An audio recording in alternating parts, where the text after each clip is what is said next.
Welcome to Season 2 of In the Vine Dating Podcast with host Melissa Chavez, joined by Yesenia, Denise, and Shekinah. This season, we'll be discussing different topics such as premarital intercourse, soul ties, and the importance of servanthood. And of course, discussing our upcoming dating mixers and events. For more information, you can visit our website at www.inthevinedating.com. And if you enjoyed today's episode, don't forget to show your support and like, share, and subscribe.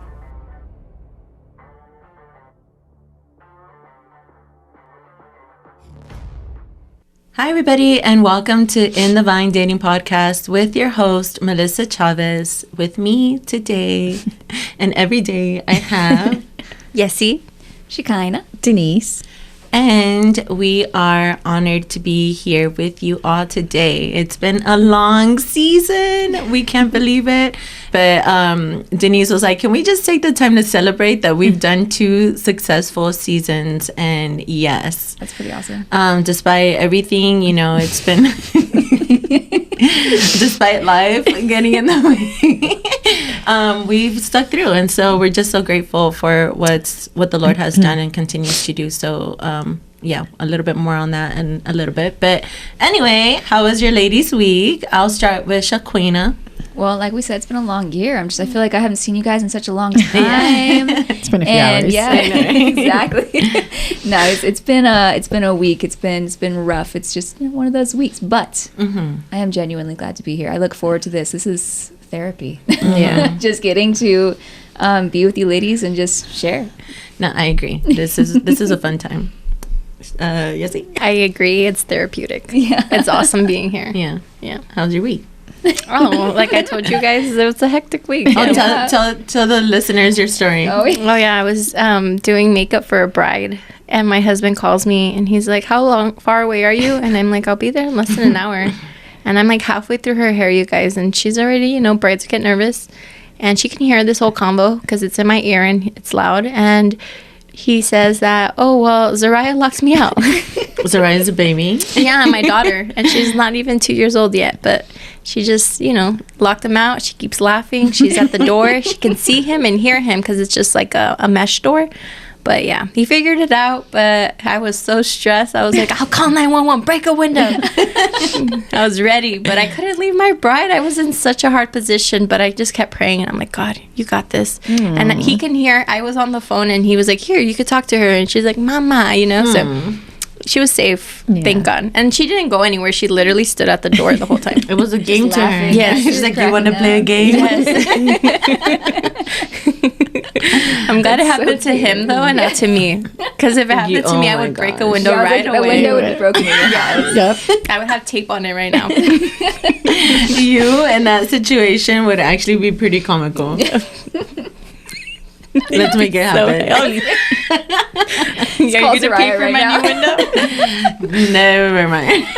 I would make a hole. I would go find a drill, make a hole. She would. I would totally do anything. Yeah, come from the ceiling to the vents. It's like that episode in The Office when the emergency drill and everything they start throwing computers at pretty. That's exactly what would happen. Yeah. I would be Michael Scott. Yeah. Oh, for sure. Throwing something at the window. Oh my gosh, I can see it. I'm telling you, we need to make this happen. Yeah. Just hypothetically, of Let's course. just do it in here. Let's just put the camera on the side. in my house. Let's break my window. Yeah. How was your week, Denise? It was good. It was really good. It was been fun, busy, lots of activities, but yeah, did a lot of stuff with the girls this week. We really did a lot of fun stuff. What was your favorite fun stuff? My favorite fun stuff was, oh my gosh, there was so much. I think maybe the carnival that we did Saturday. After the girls went to, after they finished their game, there was a carnival next door. And so just watching Rosie be so excited because she's at that stage where she can get on the rides. Aww. And before she couldn't. Aww. So she would cry because like Emma and Amalia could get on and she couldn't. And so now that she's like, Mom, I can get on all the rides. And she would like skip. Aww, she does like this little walk. And she thinks she's like the coolest thing ever. So just watching her be that excited over something so simple. I'm just like, if only, you know. I get that, yeah. But yeah, it's such a monumental year for her. Yeah, Lots of it firsts. Mm-hmm. Yeah, so cute. So how about your week? My week. My highlight was being able to hang out with my friends on Friday, and of course the event on Saturday. That was pretty neat. That was awesome. So let's talk about that. Yessie, I missed out. you missed out, homegirl. I missed out. I was going through my own stuff. Okay, well, yeah, Soraya was out here, and you did a Prime delivery for me. You were so cute. Oh, yeah. You drop off the name I tags. thought you were offended at first because you didn't text me back. Oh, really? And I'm like, maybe I shouldn't have thrown it, but how am I, like, I'm better than Amazon. At least it was by your house, yeah, you know? exactly. Yeah. No, I felt so bad Wait, that I didn't what text her. happened? She dropped off the name tags, Oh, okay. and so she left them on the side of the house. But like I literally threw them and I like kind of went through the bushes to get a good picture so she can see where I left it. dude, you did the most. Yeah, she Yeah, did. and then I was like, just grab a Sharpie, and then I dropped it off, and then she didn't text me back. But I'm sure she was getting ready and everything. yeah. But then I'm It like, was what like if I was rude and I just threw it? But I just Here, get your freaking name tags. break a window. No, but I dropped it off, and I kind of thought you were offended. But then after she's like, I realized I didn't text back. I'm so thankful or something. Yeah. She's like, thank you so much. But First of all, I'm like, am I low maintenance? I feel like I'm low maintenance. All right, we're gonna move on. I can't wait to zoom in on that. We're gonna move on. Okay. Anyway, the event. The was event. Great. Yeah. One of my favorite. Okay, I was shocked with the food. Every time the food kept coming out, I was like, "This is so good." The food, I was I surprised. regret not bringing home some wings. what did you guys order? Just pizza and wings. Yeah, and it wasn't like Chuck E. Cheese standard pizza. Yeah. It was like Well, Chuck E. Cheese is good too. I know. I was like, I like Yeah, Chuck E. Cheese really? pizza. Yeah. I know some people don't, but I haven't do. been in years. I so also don't haven't been in years, so Yeah. maybe they changed it up. Maybe Yeah. they had too many complaints like me. That little connoisseur child. What is this pizza? But yeah, no. Besides that, the people were awesome. So I'll let you ladies give your take first. Oh Go ahead. yeah, I want to hear all about it. Yeah. So I really had a lot of fun. I didn't mention that was my funnest part because I knew you were, so I didn't want to take your line. But honestly, I had a great time. Denise is wildin'. I was like, look, I'm the chaperone. I think I need to be chaperoned. What was that dance movie? It again? was like dancing, and I was Yeah. like, oh, I need Jesus. But it was fun. I really loved. There was a lot of people actually that showed up. I was surprised, not surprised, but it was cool to see everybody that showed up. Yeah. People were having a good time.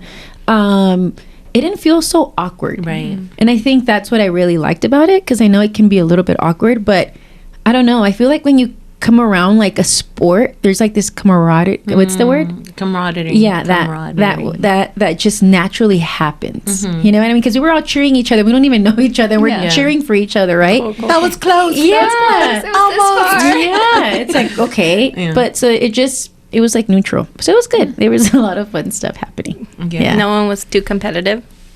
There's always There that. was- yeah. There's Yeah, a few good, people. good, good. But yeah, I was all in good spirits. There wasn't like Yeah. that person that was like, they were like, okay, this guy. Yeah. You know, Yeah. like it was genuine. Yeah, I had a great time. It was funny because when you said it was Mike that suggested bowling, Yeah. and I was just like, I'll go with it because I'm not going to be that person. But I was like, I hate bowling. It's just not my vibe. Like, it's Yeah. just not my my atmosphere. But I got into it. Yeah. I got into it. I had so much fun, and yeah, like everyone that came, we were all talking and hanging out, and people were making an effort, and it was just it was awesome, you know. So yeah, I had a great time, and some of the girls that came up afterwards were just like, they were excited, and actually pretty much everyone came up afterwards because we invited them to our next event, which is going to be pool. Yeah. And so they were super excited, and they were like, we're signing up for that. And Yeah. so it's exciting, and I had a lot of fun. I agree. Shout out to everybody, because everybody was like, There wasn't a single person that like recluse themselves. You know what Yeah. I mean? They were in the mix. exactly. And not just that, but everybody just knew how to be funny.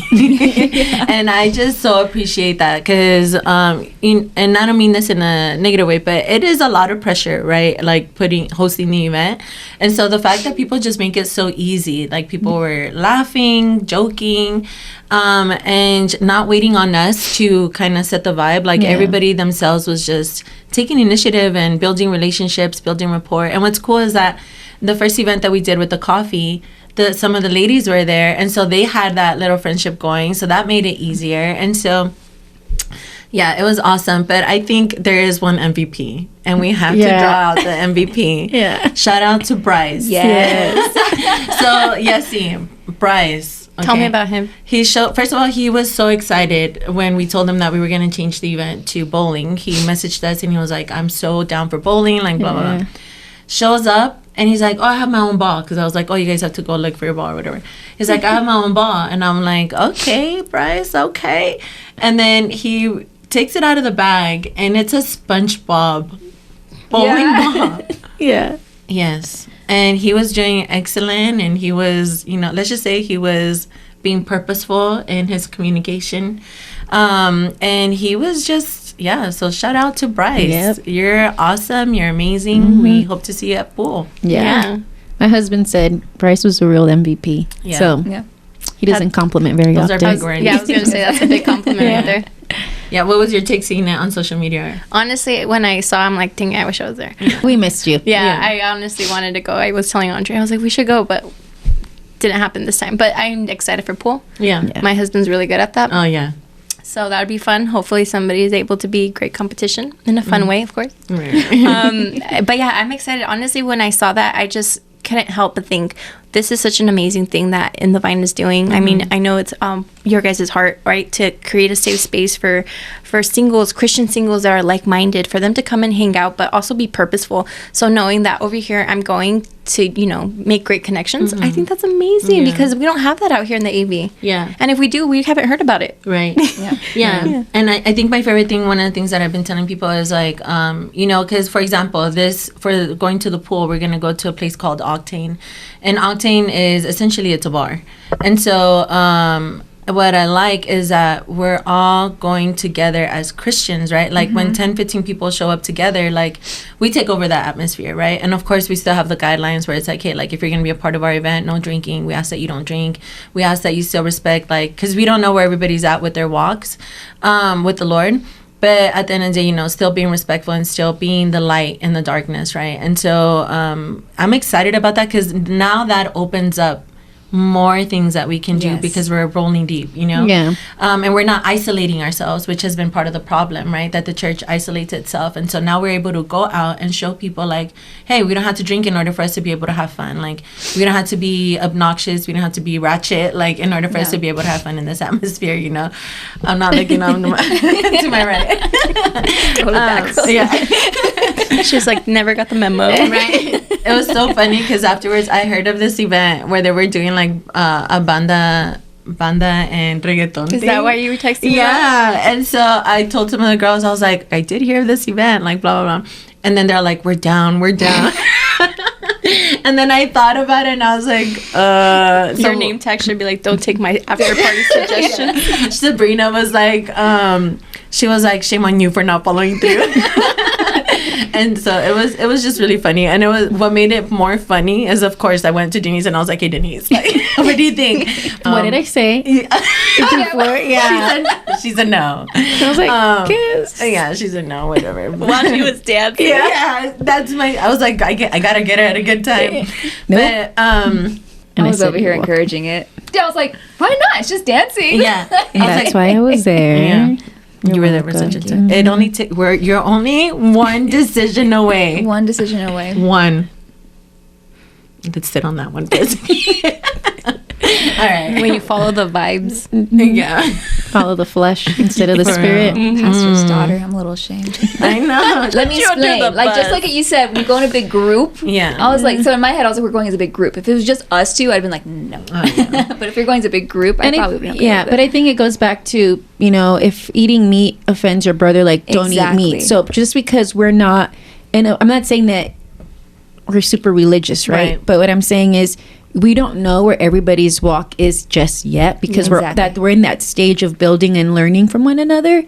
So I think what might not be tempting to you might be tempting to somebody else, right? Yeah. So and I did say, I I was like, if you're in any way feeling conviction though, then it's a no. Yeah. Like, Yeah, even I if it's was a like- little bit, because she was wavering. She was like, I don't know, I'm down, but I'm also like, I don't think we should. And I was like, and then I corrected myself because I was like, I need to be a good friend too. Like, 2023 Melissa would have been like, finally I found friends. yeah, like, I found friends. But then I was like, you know what? If you're in any way feeling convicted, then it's a no. Yeah. I was like, I don't want to be that person. Only if Daddy Yankee was there though. Oh, Daddy Yankee, yeah, he redeemed the game for sure. So before we move into the topic of today's conversation, we want to make an announcement, which we cannot believe this episode snuck up on us so quickly. But we are on our last episode of season 2. It's crazy. It's crazy. We're like, what, 12 episodes in plus the Who's in the Vine. So we've done easily like 20, a little less than 20 episodes, I think. Wow. And I just want our listeners to know Melissa's been the person behind all of this. We're showing up. Just so we're here for the mug. Exactly. We're here for the mug. We're here for the conversation. And but I mean, as far as all the work, as far as the video editing, as far as just she's been doing all of that. It's all Melissa. She's been incredible through this whole thing. And I just every time you put out a video, I'm just like, I'm so proud of you. Like you're doing fantastic. You're so sweet. You're doing fantastic. Thank you. Thank you. And then to do the interviews on Mondays as well, like you keep going. Thank you. Yeah. While really holding a full-time job. Yeah. Doing all these things. Wow. Independent woman. But I don't want to be anymore. I don't want it. Somebody come save me. As your friend, I feel for you. As your business partner, get to work. No, but we also got to give a shout out to Caitlin, because Caitlin's been awesome. Yes. She's been a great intern. One day, baby girl, we're going to make it big, and you're going to make it big. We absolutely love you, and we couldn't do this without you either. So yeah, she's fantastic. She really is. And we're just so grateful, because the Lord has really filled in a lot of empty spaces in our lives. So... our next event is going to be playing pool, as Shekinah said. So, and as I mentioned already, we're going to Octane in Lancaster. Yes, signups are available. Signups are available on our website, so now you can go to inthevine.org, and that's going to come with its own explanation soon as we do the whole relaunch and stuff. There's just so many changes coming, but it's all good things. The basic framework of In the Vine is staying the same. So stay tuned. We think that you guys are really going to like these things. Are we going to cap out as far as registration for pool, or are we not? I don't think we need to, because we had a lot of last minute signups this time around, which was fine. Thankfully, the location was very flexible. But it's not always going to be the case. So make sure that you sign up. Make sure, and this time it's a lot, and it's more inexpensive. It's only $20, right, that we're charging for this, and that covers some light snacks, and it covers, of course, your playtime. So it's and you get to make some great connections. Yeah. Yes. And with that being said, now we get to talk about Boxer. Boxer's interview, I was really shocked at how easy it was, for lack of a better term. But what did you ladies think of his interview? I'll start with Denise. I thought it was great. I was excited from the moment I knew we were going to interview him. I have heard his story or testimony a little bit, so I knew it was going to be powerful. When I listened to it, I obviously cried. I even messaged him today. I was like, dude, your testimony is one of the ones that has really touched me personally. And I think the reason being is he has every reason to be a victim in definition of society, right? But he, from the moment that I've met this guy, like not once has he carried himself in that manner. Not once would you know his story is his story, because he doesn't walk around with that story. Right. And so to me, I'm not saying he's perfect. None of us are, right? But I'm saying is he doesn't walk around like he's a victim to his circumstances. On the contrary, he's that prime example of, I've allowed my circumstances to make me a better person. I've taken what I don't want to be or what I've gone through and don't want to be that. So I'm doing purposefully and intentionally working on myself. Like, I love that he can assess himself and say, hey, this is not what I like. This is not what I want. I know I have to do the opposite, and I have to find a way to do it right. And even him, like, knowing that he didn't have at that moment like mentors, like he knew to read a book. Yeah. Like, talk about self-sufficient, talk about that self-drive, but then again, like, that's an athlete mindset. And I love that. And I think that's why I'm so huge on like athletic mindsets, because I grew up playing sports and I understand that type of mindset. Like, you can't be a victim. Like, there's that self-drive that just drives you to be a better person day after day, and I love and I can respect that. Well, it goes back to what he said in the interview, right? That boxing is a lot different than lifting weights. Yeah. Like, lifting weights, you get tired, you get fatigued, then you can stop for a little bit. And then with boxing, it's like, dude, like that, the moment of weakness, that your opponent is coming after you. And that's what the Bible says, right? That the enemy, that the devil roams around like a lion, waiting to see who could devour. And then in Psalm 18, it says that, I think it's Psalm 18, when David himself was like, when I was at my weakest, you know, that's when the enemy came and attacked me. So it's like, we think that in the moments of weakness that there's going to be this like let up from the opponent, when in reality there isn't. Even in the, again, going back to the Bible, it says, if you fell under pressure, your strength is too small. That's Proverbs. And then it says, if you can't run with men, how will you run against the horses? So it's like everything in the Bible is saying, like, yeah, in the moment where you feel fatigued, of course there's seasons of rest and everything, but the Bible is all about resilience, endurance, pushing through, because that's when you can step into the supernatural aspect of who God is, right? Yeah. So I think that's amazing. I love that you said that. Shaquina? No, I totally, everything you said, ditto. No, but truthfully, like when I was just watching it and just recapping everything, I was like, wow, this is so incredible. And you know, I've heard bits and pieces of his testimony, but he was another, like, kind of like your testimony when you shared, like, I've heard bits and pieces of it, but to hear it in that chronological order, I was just like, wow, it just really puts into perspective, you know, how much he's really come through. And like you said, like, he didn't have that victim mentality. He was like, you know, he just decided, you know what, this is not the life I want. Yeah. And it's incredible to me because I've heard that from so many people. And I think we've all had, especially in our walk with the Lord, is you kind of take a look at your surrounding people and your surrounding environment. And there's this moment where you're just like, yeah, I don't want this. Yeah. I don't want this life. I don't want this to be my life. Yeah. And I think a lot of people have those moments, but they're not strong enough or courageous enough to really make the decision to step out of it. Yeah. But he's an example of someone who did. So I thought that was something that I really pulled out from his interview, was just his willingness to, like you said, read the books, be self-sufficient, and just step out and go and just look at his environment going, yeah, I'm done. You know, I'm done. And just walk away from it, you know. And I'm sure it wasn't as easy as literally just walking away. Like he mentioned, there's times where he does have that temptation. He does feel pulled back, but it's just that resilience of going, but no, I don't want that life. Yeah. You know? Well, I think that's what makes somebody successful, is not thinking that the failure is one and all, right? Exactly. Is being able to bounce back and bounce back stronger. Exactly. I mean, that's what resilience means in a nutshell. Yesenia, I keep wanting to name you different things today. What's the all other cute name? ones, all cute ones. What was the other name? Well, one of them was Shekinah. Wow. Bryce, because I put your name down as Shaquina on the thing. Shaquina. He's like, how do you pronounce that? So I had to explain to him my little thing with you, but yeah. That's hilarious. I think Boxer's interview was great. Like I said, I feel like he's done it before. I feel like he could have a podcast on his own. So just in case, Boxer, if you wanted to, you can do that. We're willing to branch out. You can do that on top of everything else. But I know that guy's a busy man. I mean, I think Red Bull should sponsor him at this for point, sure. right? Red Bull, Celsius, all them. Yeah, but he has a sense of humor, even through everything that he's gone through, and I think that makes him special, right? And I also think that, again, his resilience, like you were saying, but also to know that wherever he was at, he grabbed from what people were saying, and I'm glad he did, because he grabbed the good. I mean, that's what he talked about, especially knowing that he went to juvie that last time, right? At 17. Yeah. And that's when the teacher helped him out. He's like, I didn't know he was a believer, but like he already knew right away. And it just shows you, like, that's incredible that Boxer was able to grab something from that gentleman that helped him out, and how he wishes to this day, like, I want to know where he's at because I have that book in my backpack to this day. Like, it's just a really cool story that Boxer was able to share, and I'm glad he did. Yeah, I agree. I honestly had intended to either listen or read that book before today's interview, because I really wanted to, like, see what mind frame was going on in there. And I found it on YouTube if any of you guys are interested, but I just couldn't get down with the lady that was reading it.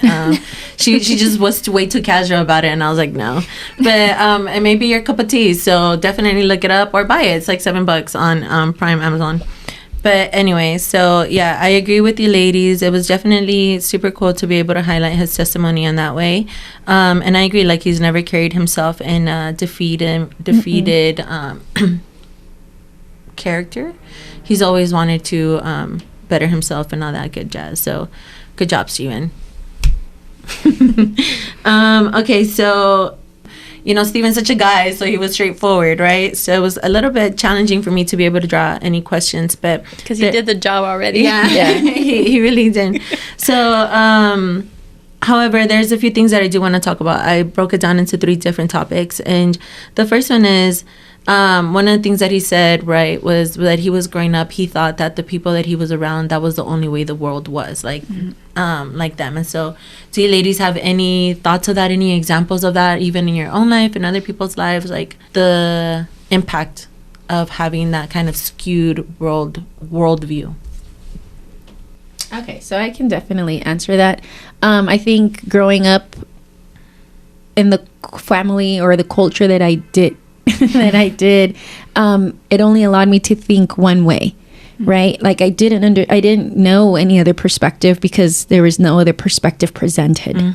And so living like that was definitely the only thing I knew. And it wasn't until something different was provided that I was like, oh wait, there's a whole different world out there that, people don't just think. And I think even honestly growing up that way, right? Because I'm Mexican, so I just grew up around all Mexicans. Yeah. And honestly, for me, even going to the high school that I did, which was Birmingham, it was different because everybody in my family went to San Fernando, which is predominantly Hispanic at that moment, or at that time it was.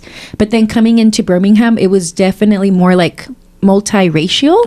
And so at that point, I started to be integrated into a lot of more different like races. Does that make sense? Yeah. And so at that point, like my perspective started, or my worldview, I should say, started to change.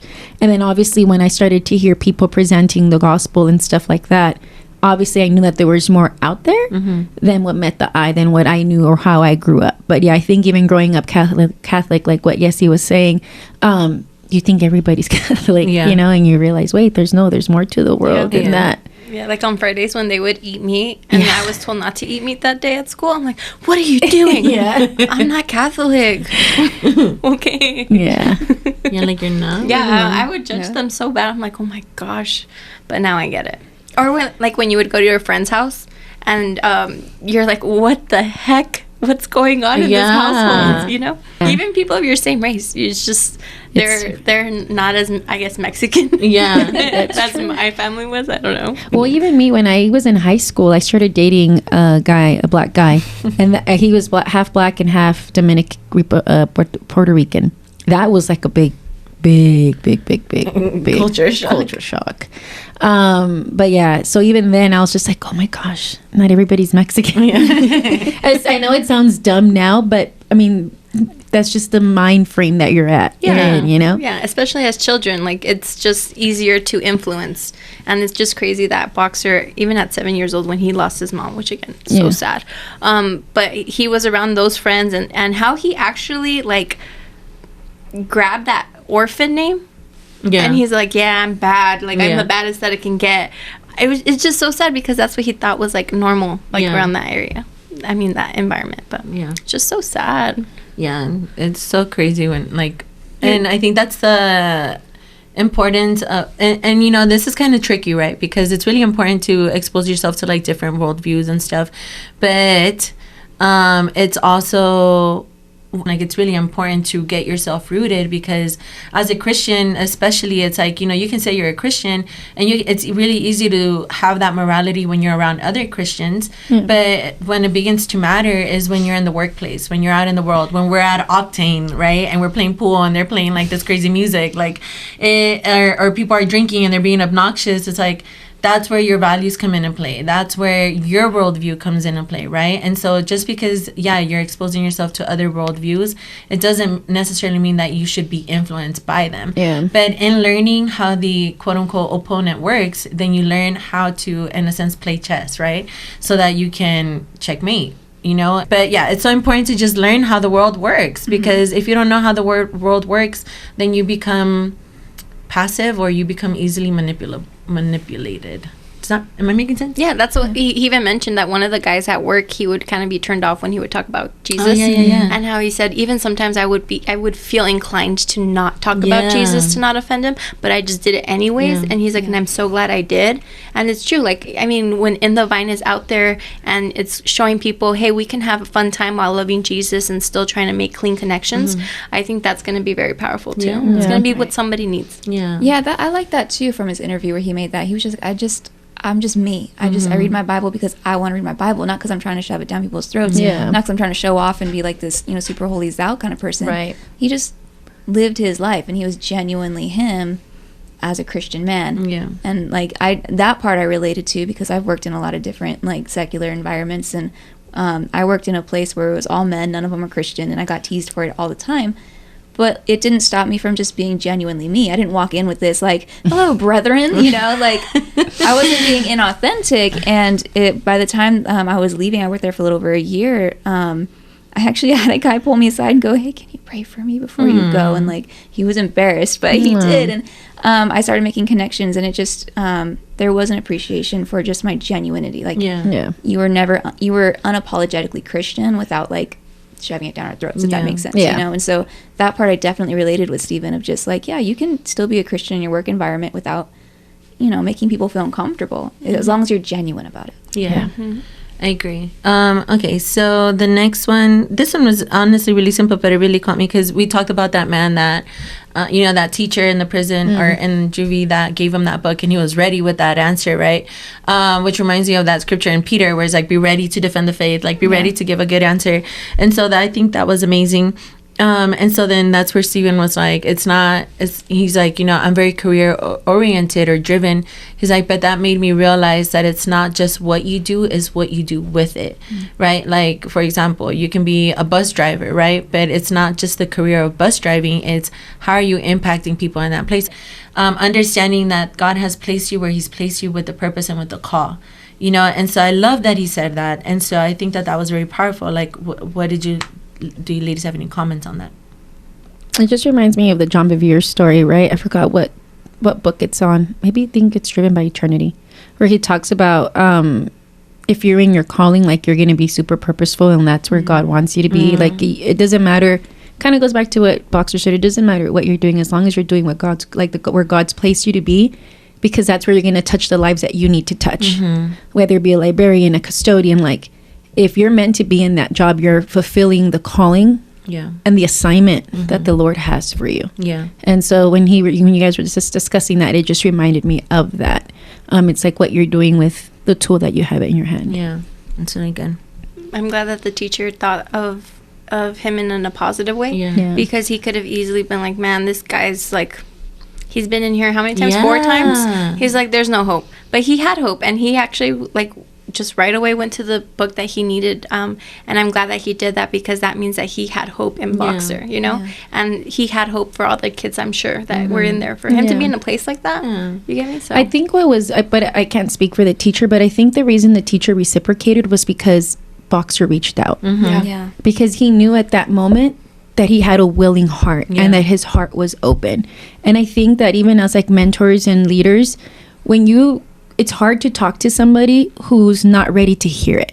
Right? So that there's that key. The key is when they're coming to you, then their heart is open, and that the seeds that you're gonna plant are now on good soil and not hardened. Like it's not concrete. You know what I mean? Yes. And I think he was ready. Like you said, he was ready because he's like, okay, I'm sure he felt it. Like this guy is gonna come. Like his heart's ready. Yeah. And it was. I mean, we see it now. Like even the effects. Yeah. Absolutely. Yeah, that makes all the difference. He said my 4th time, and he's like, I'm not gonna come. I'm not gonna do it again. And I'm so glad. And now he works in prisons. Isn't that crazy? Yeah, that's wild. And I think that just goes to show, right? Like the moment that you decide, and what I loved is that he was like, it's my perspective. It's my perspective that's off. I need to change my perspective, right? Other people, I think, could have been like, like for example, if you're starting a health journey, right? You would say it's what I'm eating that's wrong. And in a way, and that is wrong. But the perspective shift is, why am I allowing those things in my body? Why am I eating this? Why am I binge eating? Why do I want to go to the gym? Because sometimes even going to the gym, like, that becomes an idol in itself, right? Yeah. So it comes down to the perspective on why you're making the change. Like, doing the change for the sake of wanting to be different is not enough if you're not understanding the why and the perspective change. Because if not, it's not going to be something that's sustained. And the thing about, and what I love further is that he brought him down to his identity in Christ. Like, because again, like, if it's not about your identity, like, if your identity in Christ is not on a solid foundation, then everything else is going to be faulty. People are going to be able to come and, like, knock you off your high horse. If you want something, you have a victory, you have a reward at work, whatever the case may be, and somebody comes is like, yeah, like, or they give you a passive aggressive comment, and all of a sudden it hits you like daddy or mommy wounds. Like, all of a sudden it's going to knock you down. But if you're rooted in Christ, you understand, like, dude, like, this award, yeah, it's amazing, but at the end of the day, I'm still God's child. Like, that doesn't change, you know? And so the fact that this teacher had the wisdom to like direct him back to Christ, and in that reflect himself back to him, like, that is amazing, right? Like, I know in my mentorships now, what I do, it's like, hey, you know what, like, yeah, we can sit here and I can talk to you about this. I'm like, but if you're not reading the word, like, we're not meeting this week. Because at the end of the day, if you're not putting God's word inside of you, then my words, I'm not here to connect you to me. I'm here to connect you to Christ. So if you're not reading your word, if you're not praying, then I'm wasting my breath here. Because ultimately, the person that you need to connect with is Jesus himself, right? Because this right here is only temporary, right? The goal is for you to be able to move on. And of course, I'm not saying, like, not be available and not talk, but if you're constantly going to need that reassurance, then something's off, right? Now it's no longer a healthy relationship. Now you're dependent, and being dependent on a mentor or on a leader, that's wrong. Like, and that's never been our heart and what we're communicating here. It's, you know, leading you to Jesus, leading you to your identity in him. And we see that all throughout the Bible. And so I if I could shake that guy's hand, like, you know, that would be amazing, because he brought it back down to, you know, Genesis. It talks about, first and foremost, our identity in Christ. Men and women, he created them in our image. Let us create them. And so if that's the number one thing that God decided to talk about, the creation of the universe and then our identity, that's where everything should start, you know? So that's awesome. That was good. Okay, so with that being said, Yessie, this is a point that you wrote. Your walk with Jesus is so important. Others need you to be the light in the dark places. Talk to us. There's many missed opportunities for those who knew that they were supposed to follow Jesus and be that light in areas. And just think about it. If Boxer didn't talk about even about the porn addiction, how he's like, you know, I don't watch that, you know, it messes you up, and he even shared the factors.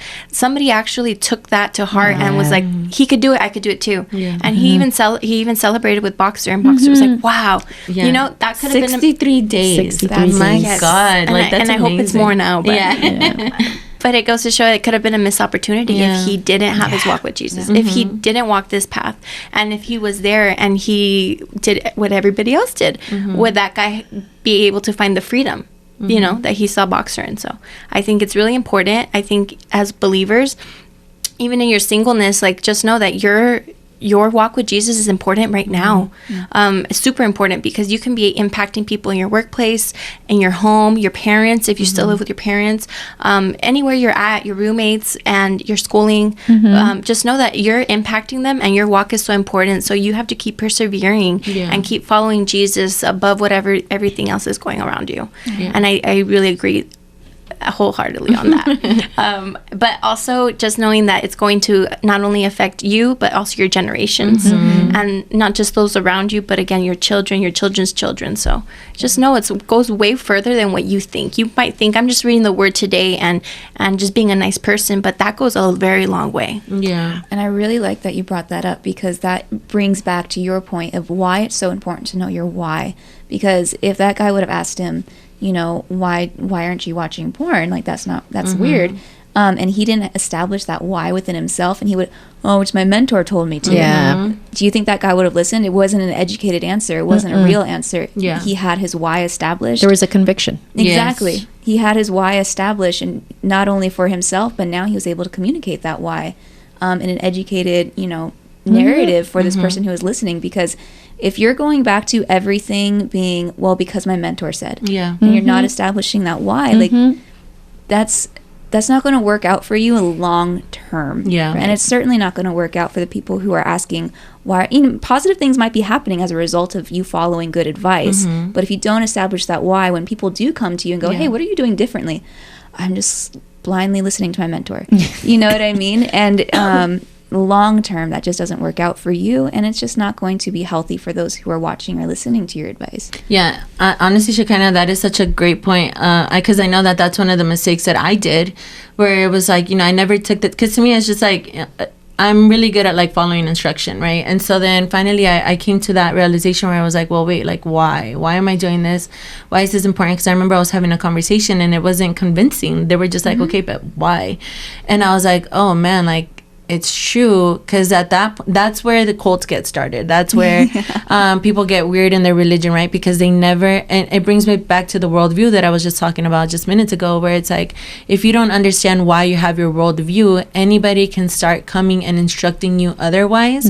And then all of a sudden, that's where people start, you know, going into weird Christianity or weird religion and all these things, because if anybody can come and instruct you without you yourself studying it out for yourself, then that is going to cause exactly what Shekinah said. Like even in the Bible, like that's why, and he and I talked about Israel, right? Israel wrestled with God, and that's what happened. It's like it was Abraham, Isaac, and Jacob. With Jacob became Israel, and so Israel had to wrestle with God in order to get the revelation of who God was, because it was Abraham that had his encounter. It was Isaac that had his encounter, but Jacob, he was the manipulator, right, if I'm not mistaken.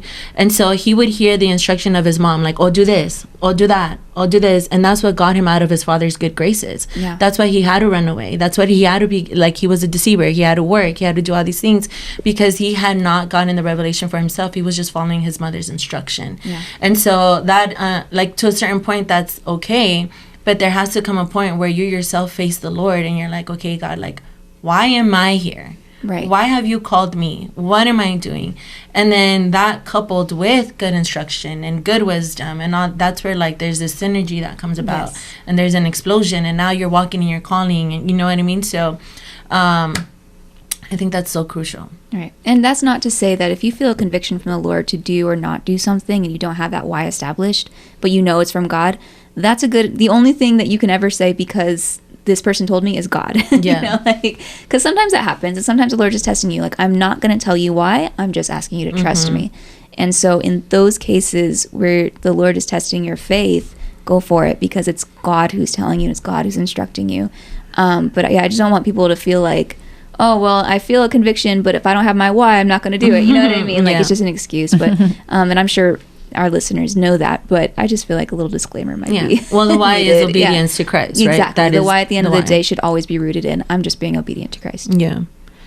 Okay, so the second topic is developing thick skin. Wait, I want to say something. Yes, because you that point that you said about need you to be the light in dark places. I just want to bring back this thing that you did when you were single and you were working as a manager at the salon, and you were like, so, you know, this is when you and Andre's relationship was weird, and you were like, and A-Rob had just preached a sermon about where you are is your Eden, and so you have to cultivate where you are, and you have to create that secret place where you are. And I remember that you were like, I'm gonna make that at my job. And I think a lot of people think that it's just in the secret place, right, in the place of isolation, but that can also, your garden can also be in the place where God has planted you. So if you're spending a lot of time at work, God can move in that area as well. And I remember you got a lot of breakthrough during that time. Do you remember? Yeah, I still have people that used to work at the salon with me that still have me as friends, and we still chat. Yeah. Now they're moms too, so it's pretty cool. And just to be able to see that they also are on fire for Jesus. Yeah. But they were already. It's just I wanted to create a safe place for them, because it's not easy in the workplace. Yeah. So I just wanted to bring that back, because I don't know, I hadn't thought about that in a long time. But when you were talking, I'm like, where's she going? I forgot about that. Okay. So the second thing is developing thick skin, not falling into victimhood. I thought that was so cool how he said that, where he was just like, you know, I just had to face it and I had to go through it. Like, it's so simple, right? And so simple, caveman can do it, but it's not easy. Simple doesn't mean easy, right? And so I know that all of us here have something that we can say about that, going through the process or missing it, right? But what would you ladies like to share about that? I'll throw the ball up in there, whoever wants to catch it. He said men do hard things. Yeah. He says, men have thick skin because we're supposed to, like, they have to do the hard things sometimes. So I'm glad that he recognizes that in himself and in others too. And he's in a place where he can help build men up. Well, he was in a place, right, where he was helping build men up. And now he's, like, protecting. And hopefully next he'll be protecting even more children and stuff. Yeah. Doing that hard stuff. But I'm glad that he has thick skin because that's going to take him to where he needs to go. Mm-hmm. Yeah, I think just to reiterate points that I've made before, not facing it is hard. Facing it is hard. You just have to pick your heart. Mm-hmm. Yeah. And I just from life experience, I've realized that when you face stuff and you choose that hard, that it tends to get easier versus going around in circles and circles and circles and never really getting a resolution. Yeah. But yeah, I mean, pick your hard. It's simple, life's hard. yeah. Pick. I mean, either way, it's hard. Yeah. But just face it. The sooner you face it, the sooner you get it over with. Yeah, that's true. That goes back to what G-Mom was saying too, of like when the Lord puts you through a season, like he expects you to finish it. And so if you get scared or you quit, all you're doing is putting yourself back at the start, at the starting line, you know, and it's just, you're going to stay in that repetition because until you get out on the other side, like the Lord has something for you on the other side, but you can start over and over and over, you know, but if, and that just goes like, for me, I remember I was in a job, I hated it. I hated this job. But the Lord was like, no, I want you to like finish this season out. And I couldn't figure out why. Except just the Lord was saying, just do it. And that was my why, you know? And but I wanted to quit so badly. And there were times that I almost did, like on the spot. And I'm not like that. I usually am pretty good about sticking things out, but this one was hard. And every time the Lord was like, nope, stick it out, stick it out, stick it out. And I remember talking to my mom and I was just like, I just want to quit. And she goes, you can quit, but then you're going to have to start over at a different job. And you're going to have to start this all over with a new boss and a new struggle and a new thing. Because the Lord clearly has you in this season for a reason. So, season for a reason.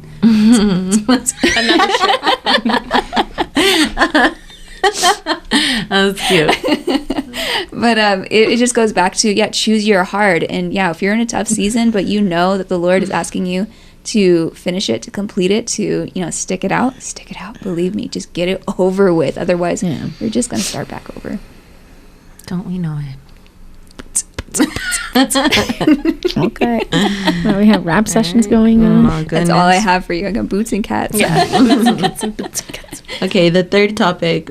God develops you and opens doors for you. So that's in regarding to what he was talking about. Well, you brought it up about the video, right? So you talk about that because I feel like they bounce off of each other.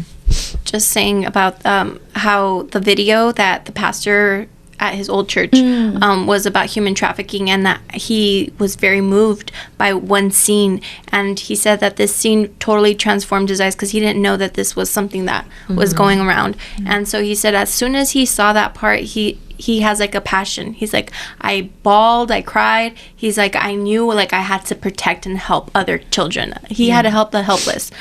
So that was amazing because that's still a passion of his, and he's doing whatever it is to get to that place. And let me tell you, this guy is already like full-time job, already busy, but now he's like about to finish school with his bachelor's in criminal justice, which is going to lead him to that. And like he says, if someone was to talk to him a few years ago to tell him you're this close to this dream of yours, that isn't just his dream. I know for a fact if he was moved that much, it was because of God, you know? And the fact that he is so determined and that God has opened all these doors so rapidly for him and has led him to be determined, it's honestly of God because God wants him to be in that place. And the fact that he said, if someone was to ask me a few years ago that I'm this close, I would have never believed it. And he is, and it's amazing. So thankful that he's listening and being obedient to what God says. Because like in season when we were talking about, God will open those doors when it's of God. He will make it happen. Yeah, and what I think he's an awesome depiction too of being ready for those open doors, right? And not squandering the blessing, because there can definitely be those times where the Lord opens the doors and you totally fumble the bag or fumble the ball, whatever the case may be. I don't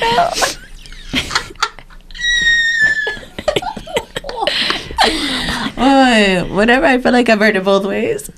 I've never heard fumble the bag. Never. Somebody look it up. Fumble the ball. What was I saying?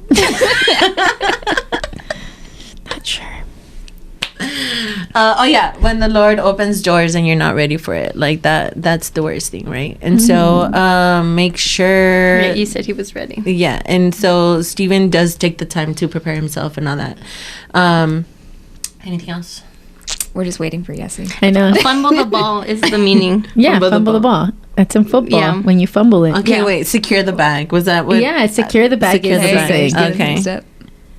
Whatever. The But things that end up being discussed on this podcast. A fumble occurs when a player who had possession of the ball loses control of it before the play is over, either by going out of bounds, scoring, or being downed.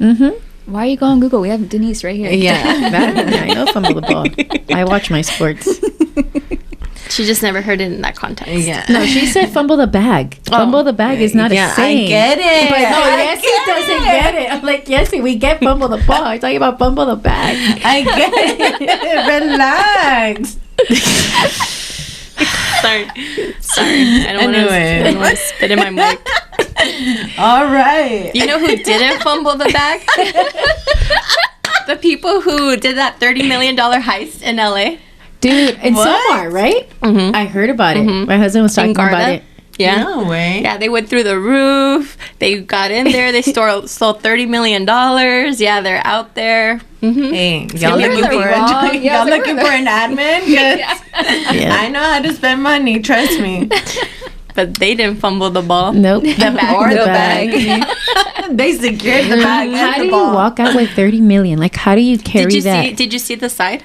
I didn't. It was they're not for sure if that's where they exited, but I think it's where the safe was at, but it was like a big old square. I think they probably either planted like a bomb to like break down the cement wall or something. And it's like a whole thing. Yeah. Is it Ocean's 15? Right? I was like, this movie. Everyone's saying that it's going to be a movie, especially because it's out in LA, but somebody did say that they think it's a security job because it's nearly impossible for you to break in. Yeah, they definitely said that Yeah. it was an inside job.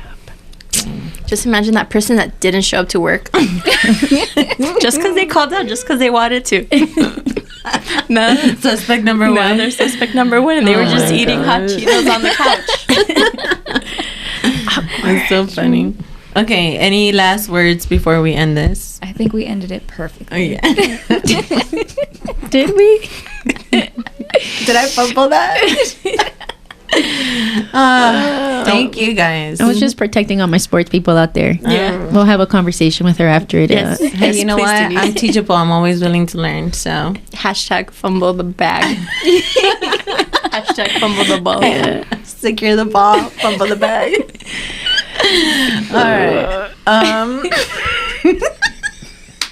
All right. One of the things that somebody said in the yesterday, they're like, "Yeah, you guys laugh a lot." I was like, "Dude, you guys don't even know what happens with It's not stuff even we don't half know." of it. That's what I said. It's not even half of it. Did they say it was like a problem? Did they intended it to sound like it? I don't know, but I made sure to redirect that conversation. Good. Because we don't do slogans. So we don't do any of that nonsense around here. No games, no politics.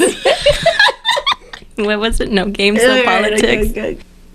Amen. All right, you guys, with that being said, thank you for tuning in to season 2 of In the Vine Dating. We are so honored. Once again, we are so grateful for your love and support. This ministry / business / baby has been growing by leaps and bounds. And we're just so elated with what the Lord is. Why are you laughing? I don't know. I'm like this, and I'm cold, and I'm like, people are gonna think that my body language is saying something.